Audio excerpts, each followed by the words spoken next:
बड़ा बंदोबस्त नहीं करना पड़ा अंडे ने दिखती है खाना पाना अंडा देना छोड़ दिया। अच्छा बाबा जी अच्छे बड़े पिछली बार में बड़े पानी के पाए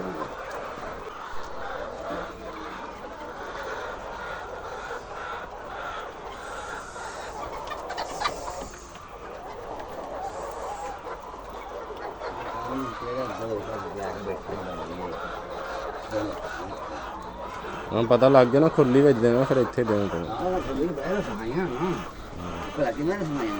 अंडे जेह्ड़े देनियां ने खुली ला दी आसे पासे होते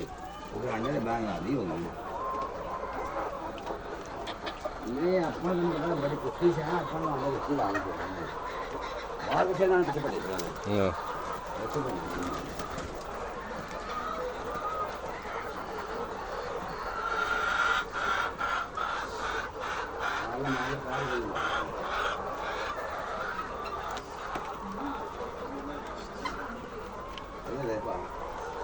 ना ना कर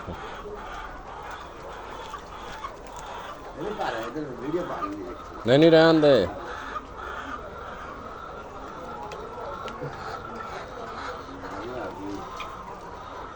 हाँ